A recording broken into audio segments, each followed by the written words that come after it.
Salutare tuturor și bine v-am regăsit pe canalul meu Ruslan Martinov. Astăzi ne vom face ceva mai special, deoarece nu vom juca Minecraft, nu vom juca Roblox, dar vom crea un joc, doar că nu vom crea în Unity, nu vom crea nimic în Roblox, ci vom crea în codul. În codul gaming. Și totodată voi învăța și eu cum se folosește, dar veți învăța și voi. Dar înainte să începem, v-aș ruga să dați un mare like, un subscribe acolo și un share să vadă toți prietenii voștri și să nu lungim treaba și să dăm drumul la treabă. Apăsăm New World, dăm pe de la 0 ăsta. Și ce facem noi? Ce facem? Stați să ne gândim. Vom face un joc cu zombie. Voi mări harta.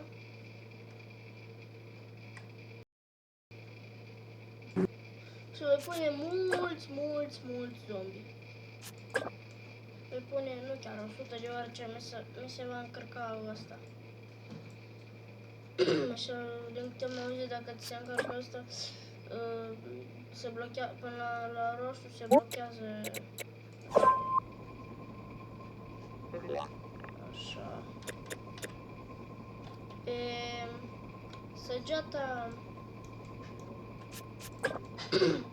săgeata din jos schimbi caracter. Nu schimbi caracterul, îl rotunjești, faci așa cum faci. Dar pe ăsta îi schimbi culoarea pe dreapta stânga. Apropo, eu îi voi pune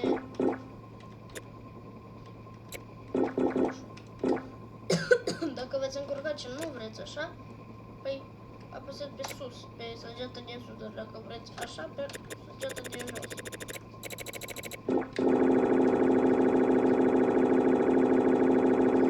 Multicolor îl fac. Direct.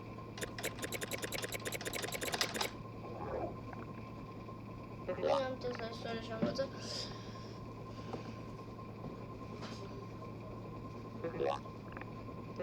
Dar înainte să începem, de fapt am zis asta, dar mă rog, îi dăm aici pe program, știu eu ceva în codul, dar nu de tot știu. Vom da la C când îl vede pe cine să vadă, pe Cycle, când îl vede pe Cycle, merge după el repede, foarte repede, foarte repede,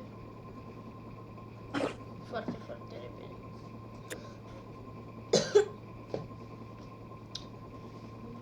Apoi îi mărim size-ul, îl facem mai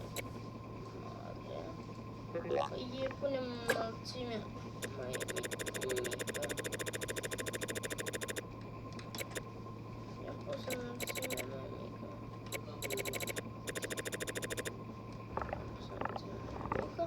Acum ce vom face? Îl vom copia, click dreapta, copia,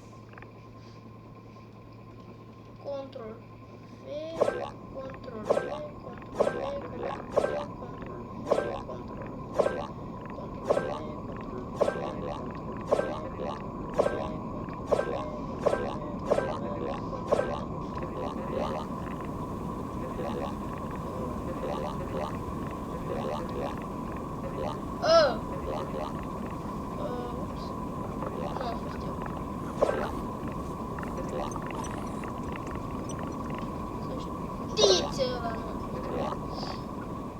acum îl vom adăuga pe Cycle, îl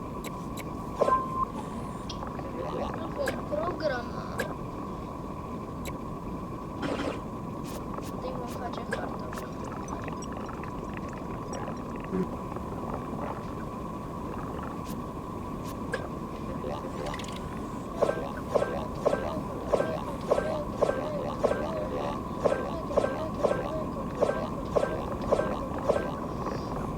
Să nu mi se încarce asta.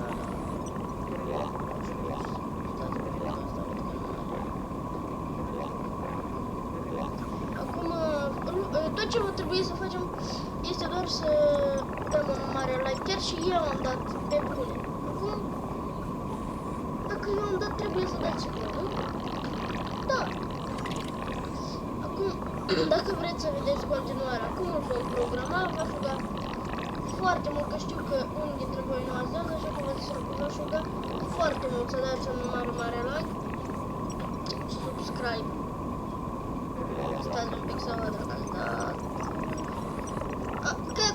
Cred că ați dat. Da, ați dat. Îl programăm de fiecare dată. Keyboard, tastatură, WASD sau săgeți să meargă repede.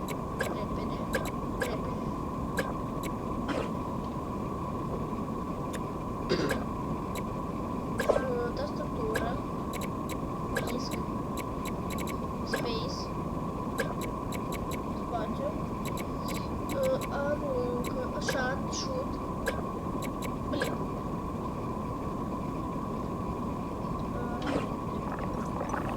Acum îi dăm yes. Bă, nu, drrrr.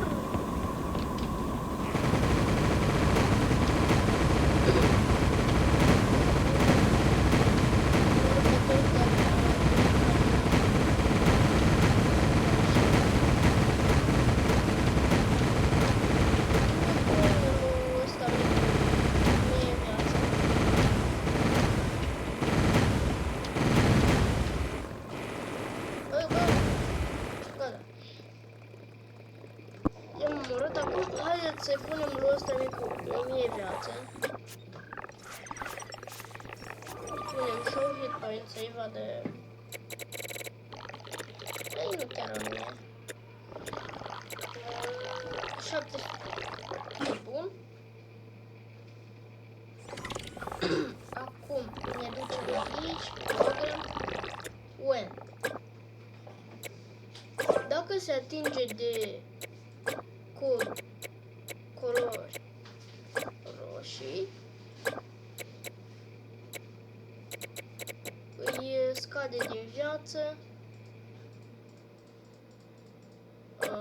îi scade din viață, câte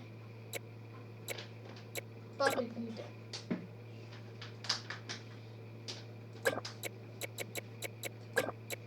Mie, adică eu. Acum îl voi... ce nu vreau să fac?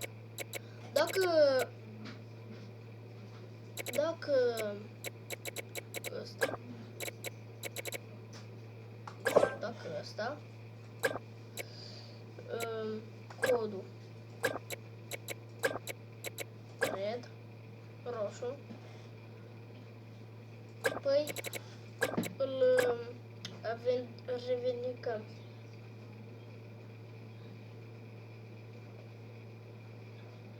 O revendicăm cu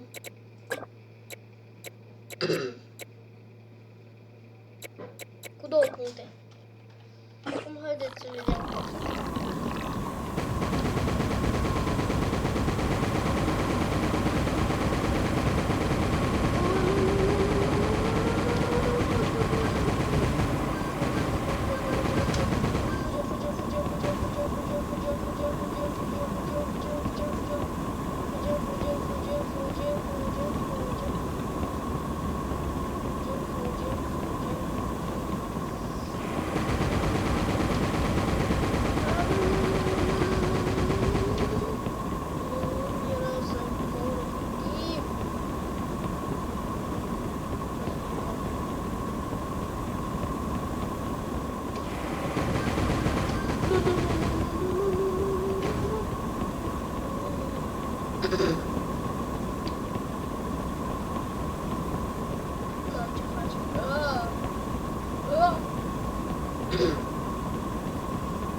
Dacă vreți și mai să faceți acest joc, urmați pașii care am făcut și nu dați mai departe, uitați-vă la tot tutorial, că altfel puteți să pierdeți tutorialul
Aici nu m-ați auzit, așa că scuzați.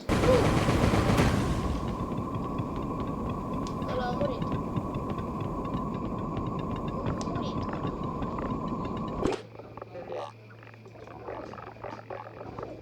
Îi voi pune, stați, îi voi pune, change settings, 1000 de viață, nu, 950 viață.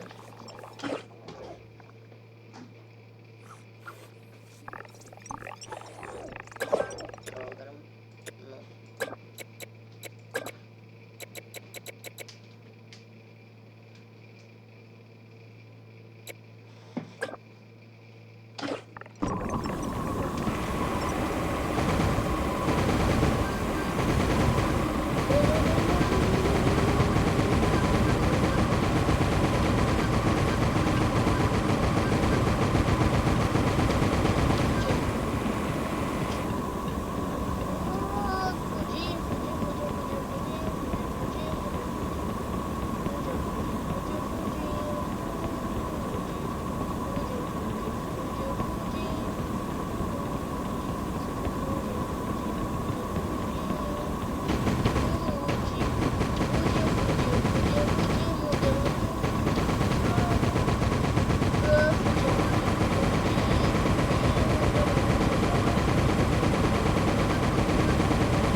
Voi.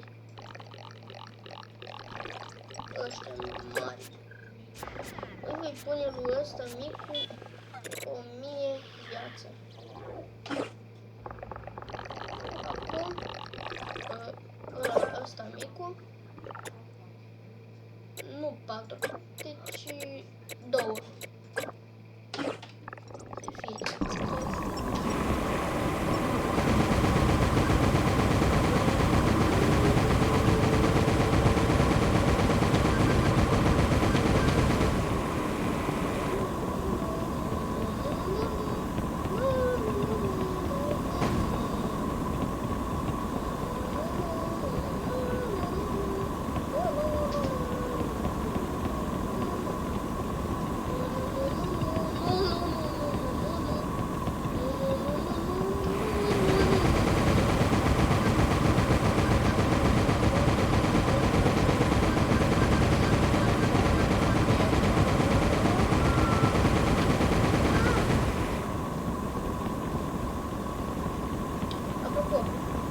Vă lăsa link-ul de la deschidere în descriere.